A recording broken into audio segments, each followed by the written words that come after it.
ओम शांति। आज 15 मई 2026 और आज है विश्व परिवार दिवस। विश्व परिवार दिवस अर्थात आज दुनिया के अंदर दिनों दिन परिवार बिखरते जा रहे हैं और इसीलिए संयुक्त राष्ट्र संघ के द्वारा ये विशेष कदम उठाया है कि जहां साल में कम से कम एक बार परिवार के साथ मिल करके सभी बैठे बात करें, संवाद करें, एक दूसरे का हालचाल जाने, आदि आदि। फैमिली जब कहते हैं तो फैमिली का मतलब ही है father and mother I love you. कैसी विडंबना है, जहां एक समय भारत के अंदर संयुक्त परिवार होते थे, सारा परिवार मिलकर के साथ रहते थे, एक ही घर में सारे परिवार के सदस्य मिलकर के हर कार्य करते थे। लेकिन दिन प्रतिदिन जैसे जैसे वेस्टर्न लाइफस्टाइल, वेस्टर्न विचार भारत में प्रवेश होते गए, वैसे वैसे परिवार बिखरते गए और इसलिए शायद आज कई जगह देखते हैं सिंगल पेरेंटिंग है, परिवार ही नहीं रहा। माता पिता कहीं अलग है, कोई वृद्धाश्रम में होंगे और बच्चे अपने बच्चों के साथ कहीं और रह रहे होंगे या बच्चे अकेले फ्लैट लेकर के रह रहे हैं। संबंधों का महत्व, रिश्तों की कदर समाप्त होती जा रही है और इसलिए आवश्यकता महसूस हुई कि ऐसे विश्व परिवार दिवस मनाना चाहिए ताकि हम एक दूसरे के करीब आए। आज संबंधों में जो दूरी आ गई है उसका कारण क्या है? देखा गया कि कहीं मोबाइल है या तनाव बहुत बढ़ गया है जीवन में, या अनेक प्रकार की व्यस्तता, बाहरी व्यस्तता इतनी हो गई है जो हम अपने परिवार की ओर ध्यान भी नहीं दे पा रहे हैं, न संस्कार के बीज बो पा रहे हैं। इसीलिए विश्व परिवार दिवस मनाना अर्थात पुनः अपनी भारतीय संस्कृति के हिसाब से जो परम पिता परमात्मा ने हमें सिखाया कि परमात्मा माता पिता है और हम सब आत्माएं उसके बच्चे हैं, और ये दृष्टि अगर विकसित किया जाए तो जरूर है एक वसुधैव कुटुंबकम की भावना हम जागृत करें और सब आपस में मिल करके एक परिवार की भांति उस स्नेह के साथ, उस प्यार के साथ रह पाए और एक दूसरे के करीब आ सके, एक दूसरे की मदद कर सके, एक दूसरे के प्रति सहानुभूति हम बढ़ा सके। परिवार के जो मूल्य है, एक दूसरे के प्रति सम्मान, सहयोग, एक दूसरे को प्रेरणा देना, एक दूसरे की सुरक्षा करना, उसके लिए चाहे हमें कुछ सहन करना पड़े, कुछ त्याग करना पड़े, इन भावनाओं को अपने अंदर विकसित करें और इसी विधि से हम आज ये विश्व परिवार दिवस मनाएं। सभी भाई बहनों को विश्व परिवार दिवस की बहुत बहुत हार्दिक शुभकामना है, शुभ भावना है और नित्य एक दूसरे के समीप रहे, यही बधाई देना चाहते हैं। आज के बाबा के मधुर महावाक्य सुनेंगे और ये मधुर महावाक्य में बाबा ने हम बच्चों को इसी बात के साथ स्मृति दिलाई है या स्वमान दिया है कि बच्चे तुम्हारे जैसा खुश नसीब इस दुनिया में और कोई नहीं है, क्योंकि हम बच्चे डायरेक्ट उस बाप के बने हैं जिससे हमें सदगति का वर्षा मिलता है। भले बाबा हम बच्चों को कहते हैं तुम गरीब बच्चे हैं। शाहूकारों के पास तो समय नहीं है बाप को याद करने का या बाप की श्रीमत पर चलने का। तुम बच्चे खुशनसीब हो। तो सुनते हैं आज के बाबा के अनमोल मधुर महावाक्य। ओम शांति। मीठे बच्चे, ये दुनिया कब्रिस्तान होने वाली है, इसलिए इससे दिल नहीं लगाओ, परिस्तान को याद करो। आज की मुरली से प्रश्न है, तुम गरीब बच्चों जैसा खुशनसीब दुनिया में कोई भी नहीं है, क्यों? उत्तर है, क्योंकि तुम गरीब बच्चे ही डायरेक्ट उस बाप के बने हो जिससे सदगति का वर्षा मिलता है। गरीब बच्चे ही पढ़ते हैं। शाहूकार यदि थोड़ा पढ़ेंगे भी तो उन्हें बाप की याद मुश्किल से रहेगी। तुम्हें तो अंत में बाप के सिवाय और कुछ भी याद नहीं आएगा, इसलिए तुम सबसे खुशनसीब हो। आज की मुरली से पहले गीत बजा है, दिल का सहारा टूट न जाए। ओम शांति। बच्चों प्रति बाप समझा रहे हैं और बच्चे समझ रहे हैं कि बरोबर ये जमाना अब कब्रिस्तान बनने वाला है। वैराग भी बाबा दिला रहे हैं, बेहद का वैराग, कि अब यह जमाना कब्रिस्तान बनने वाला है। पहले यह जमाना परिस्तान था, अब पुराना हो गया है, इसलिए इनको कब्रिस्तान कहते हैं। सबको कब्र दाखिल होना है। पुरानी चीज कब्र दाखिल होती है, अर्थात मिट्टी में मिल जाती है।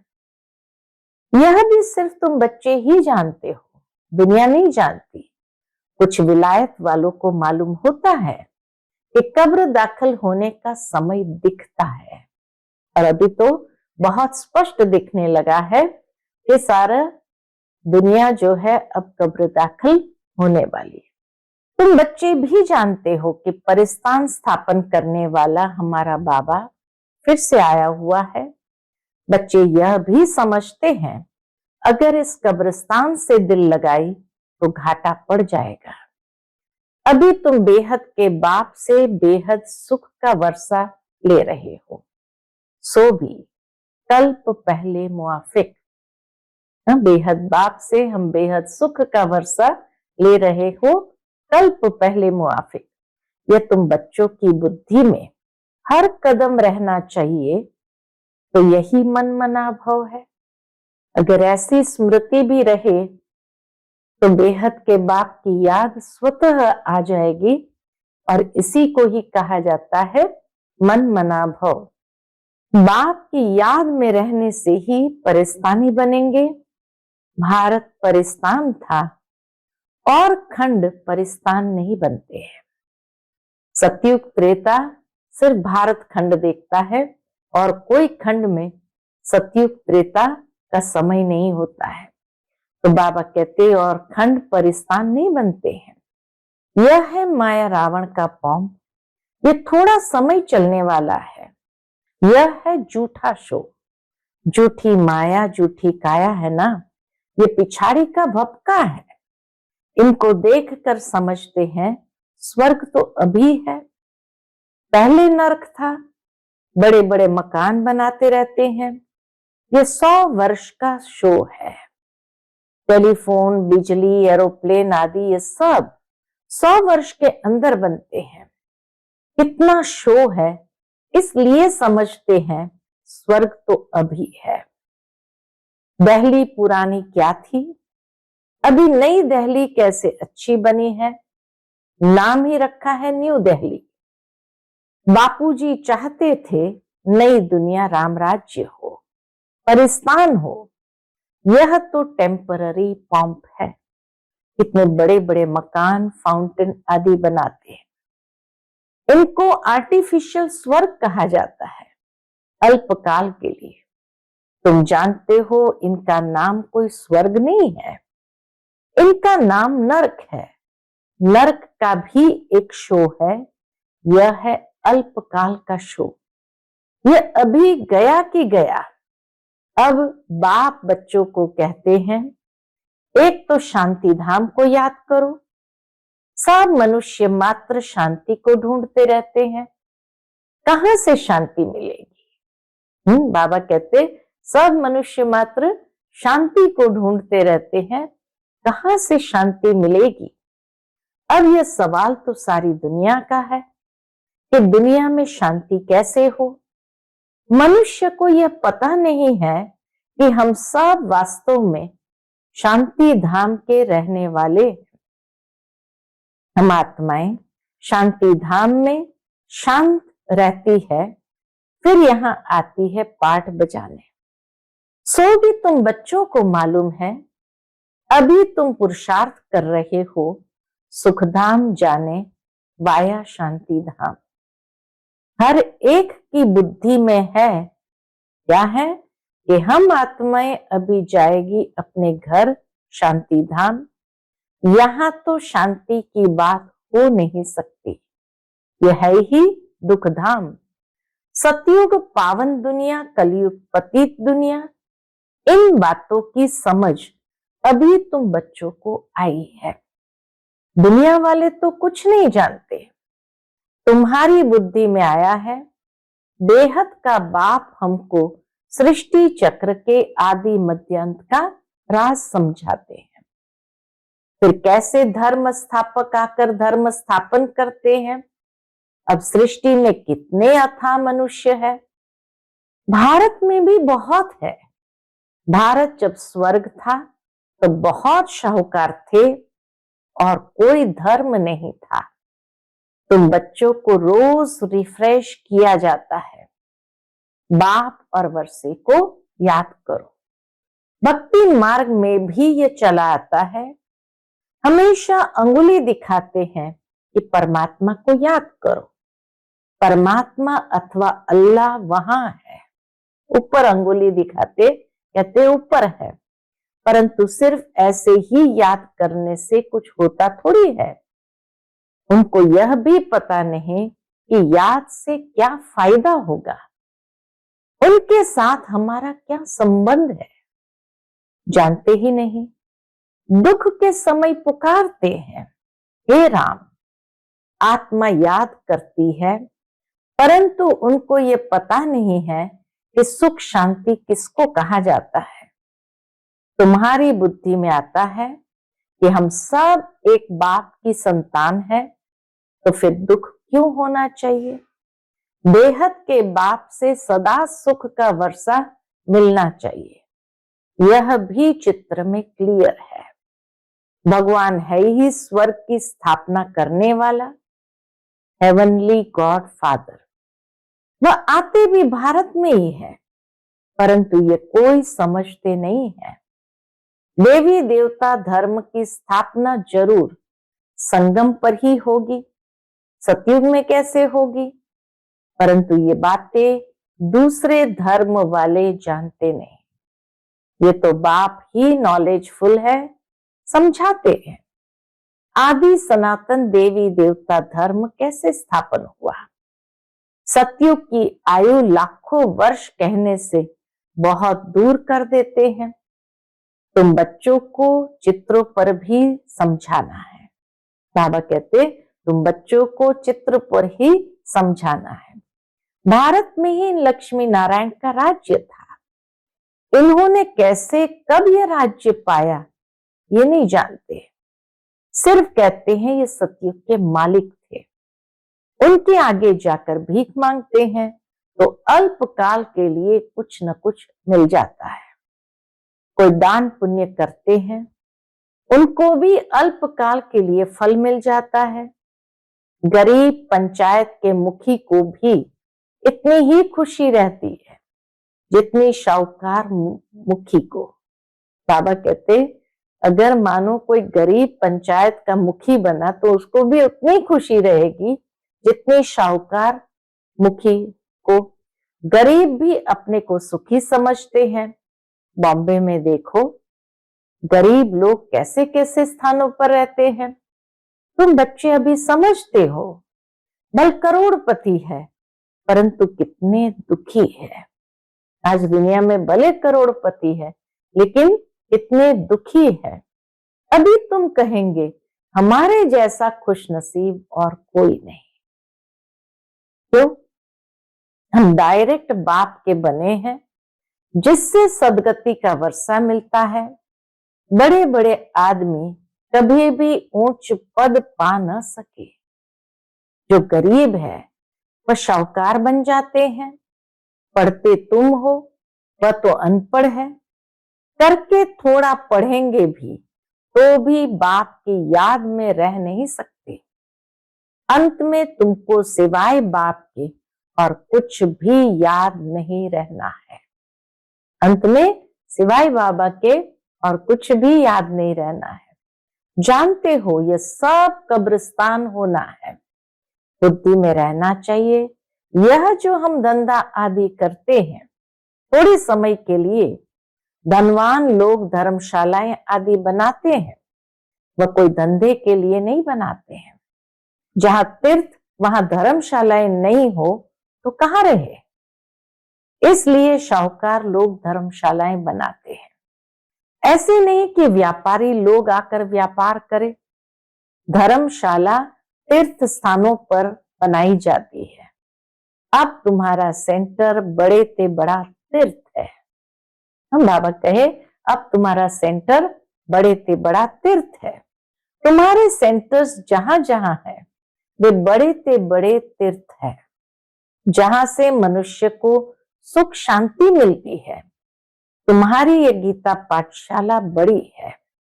ये सोर्स ऑफ इनकम है। इससे तुम्हारी बहुत आमदनी होती है। तुम बच्चों के लिए यह भी धर्मशाला है।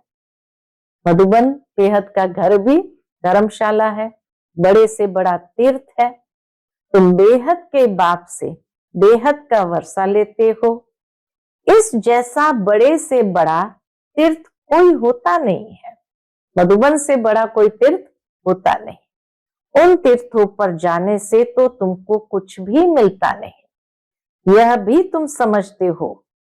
भक्त लोग बड़े प्रेम से मंदिर आदि में चरणामृत लेते हैं। समझते हैं उनसे हमारा हृदय पवित्र हो जाएगा, परंतु वह तो पानी है। यहाँ तो बाप कहते मुझे याद करो तो वर्षा मिलेगा। अभी बेहद के बाप से तुमको अविनाशी ज्ञान रत्नों का खजाना मिलता है। अक्सर करके शंकर के पास जाते हैं। समझते हैं अमरनाथ ने पार्वती को कथा सुनाई। तब कहते हैं भर दे झोली। तुम अविनाशी ज्ञान रत्नों से झोली भरते हो। बाकी अमरनाथ कोई एक को थोड़ी बैठकर कथा सुनाएंगे। जरूर बहुत होंगे, और वह भी मृत्यु लोक में ही होंगे। अमरनाथ की कथा मृत्यु लोक में ही बैठ करके सुनाएंगे। सूक्ष्म वतन में तो कथा सुनाने की दरकार ही नहीं है। अनेक तीर्थ बनाए हैं। साधु संत महात्मा भी ढेर जाते हैं। अमरनाथ पर लाखों आदमी जाते हैं। कुंभ के मेले पर गंगा स्नान करने सबसे जास्ती जाते हैं। समझते हैं हम पावन बनेंगे। वास्तव में कुंभ का मेला यह है। मधुबन में कुंभ का मेला लगता है। ये मेले तो जन्म जन्मांतर करते आए, परंतु बाप कहते हैं इससे वापस अपने घर कोई भी जा नहीं सकते, क्योंकि जब आत्मा पवित्र बने तब जा सके। परंतु अपवित्र होने कारण सबके पंख टूटे हुए हैं। आत्मा को पंख मिले हैं। योग में रहने से आत्मा सबसे तीखी उड़ती है। कोई का हिसाब किताब लंदन में है, अमेरिका में होगा तो झट उड़ेंगे। हाँ, बाबा कहे कोई का हिसाब किताब लंदन में अमेरिका में होगा तो झट उड़ेंगे, वहां सेकंड में पहुंच जाएंगे। लेकिन मुक्ति धाम में तो जब कर्मातीत हो तब जा सके। तब तक यहां ही जन्म मरण में आते हैं। जैसे ड्रामा टिक टिक हो चलता है, आत्मा भी ऐसे ही टिक हुई या गई। आत्मा भी ऐसे है, टिक हुई गई। इन जैसी तीखी और कोई चीज होती नहीं। ढेर की ढेर सब आत्माएं मूल वतन में जाने वाली है। आत्मा को कहां का कहां पहुंचने में देरी नहीं लगती है। मनुष्य ये बातें समझते नहीं। तुम बच्चों की बुद्धि में आता है कि नई दुनिया में जरूर थोड़ी आत्माएं होगी और वहां बहुत सुखी होंगे। वही आत्माएं अब 84 जन्म भोग बहुत दुखी हुए हैं। तुमको सारे चक्र का मालूम पड़ा है।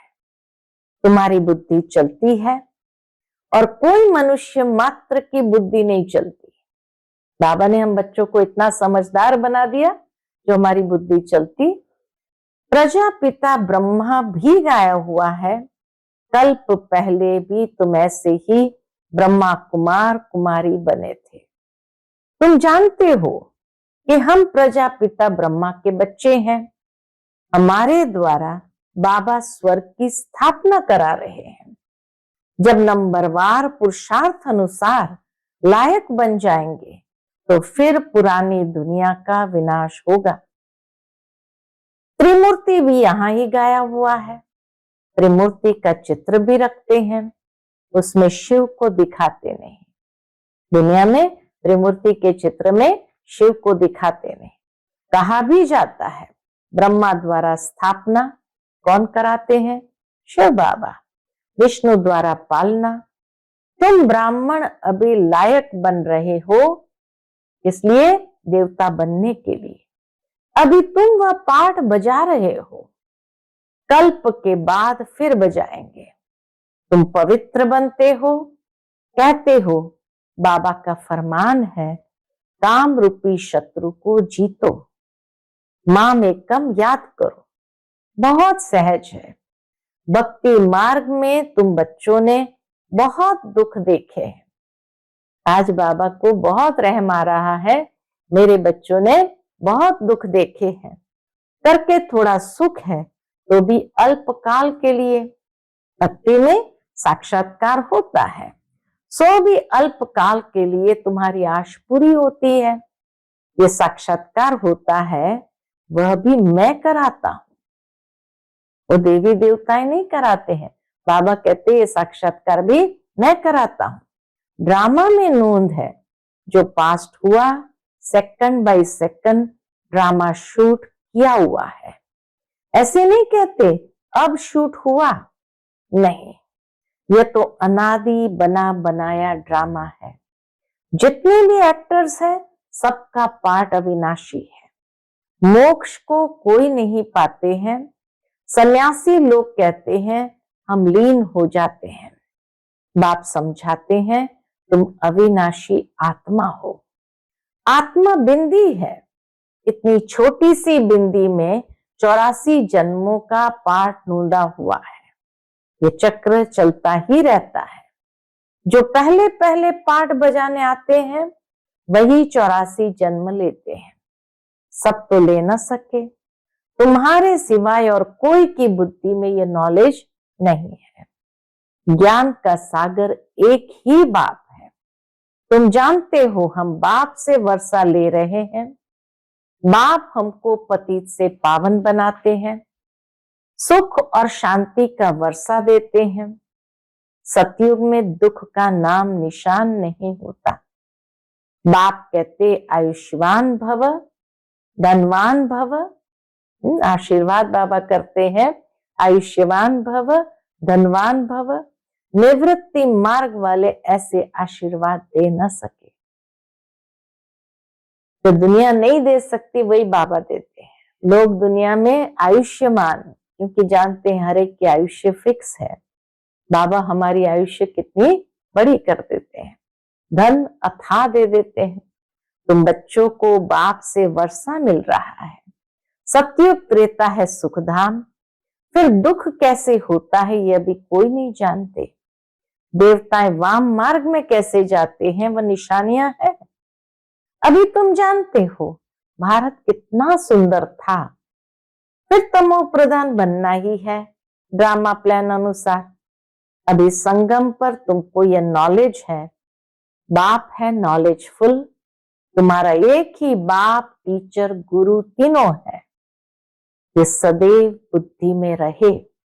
शिव बाबा हमको पढ़ाते हैं, ये बेहद की पढ़ाई है जिससे तुम नॉलेजफुल बन गए हो, तुम सब कुछ जानते हो।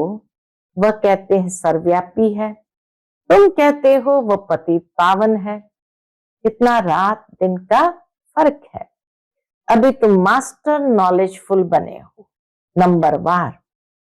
जो बाप के पास है वह तुमको सिखाते हैं, तुम भी सबको ये बताते हो। बाप को याद करो तो 21 जन्म के लिए वर्षा मिलेगा। अच्छा, मीठे मीठे सिकिलते बच्चों प्रति माता पिता बाप दादा का याद प्यार और गुड मॉर्निंग। रूहानी बाप की रूहानी बच्चों को नमस्ते। हम सब रूहानी बच्चों की रूहानी माता पिता बाप दादा को याद प्यार, गुड मॉर्निंग और नमस्ते नमस्ते। शुक्रिया बाबा, शुक्रिया। आज की मुरली से धारणा के लिए मुख्य सार है। पहली पॉइंट, स्वयं रिफ्रेश रहकर औरों को रिफ्रेश करने के लिए बाप और वर्षे की याद में रहना है और सबको याद दिलाना है। दूसरी पॉइंट, इस पुरानी दुनिया से, इस कब्रिस्तान से दिल नहीं लगानी है, शांति धाम सुखधाम को याद करना है, स्वयं को देवता बनने के लायक बनाना है। आज का बाप दादा का मधुर वरदान हम बच्चों के प्रति है। ईश्वरीय अथॉरिटी द्वारा संकल्प व बुद्धि को ऑर्डर प्रमाण चलाने वाले मास्टर सर्वशक्तिमान भव। ईश्वरीय अथॉरिटी द्वारा संकल्प व बुद्धि को ऑर्डर प्रमाण चलाने वाले मास्टर सर्वशक्तिवान भव। जैसे स्थूल हाथ पांव को बिल्कुल सहज रीति जहां चाहो वहां चलाते हो व कर्म में लगाते हो, वैसे संकल्प व बुद्धि को जहां लगाने चाहो वहां लगा सको, इसे ही कहते हैं ईश्वरीय अथॉरिटी। जैसे वाणी में आना सहज है, वैसे वाणी से परे जाना भी इतना ही सहज हो। इसी अभ्यास से साक्षात्कार मूर्त बनेंगे। तो अब इस अभ्यास को सहज और निरंतर बनाओ, तब कहेंगे मास्टर सर्वशक्तिमान। आज का स्लोगन है, स्वस्थिति शक्तिशाली हो तो परिस्थिति उसके आगे कुछ भी नहीं है। स्वस्थिति शक्तिशाली हो तो परिस्थिति उसके आगे कुछ भी नहीं है। आज का व्यक्त इशारा, सदा चल अडोल एक रस स्थिति का अनुभव करो। उसके अंतर्गत बाबा कहते हैं, आपके एक रस अचल स्थिति का ही ये अचल घर यादगार है। जैसे बाप दादा एक रस रहते हैं, वैसे बच्चों को भी एक रस रहना है। जब एक के ही रस में रहेंगे तो एक रस अवस्था में रहेंगे। क्यों शब्द की निशानी क्वेश्चन मार्क सभी से टेढ़ा होता है। जब क्यों क्या शब्द निकल जाएगा, तब ड्रामा की भावी पर एक रस स्थिरियम रह सके। क्यों क्या शब्द नहीं होना चाहिए। अच्छा, ओम शांति।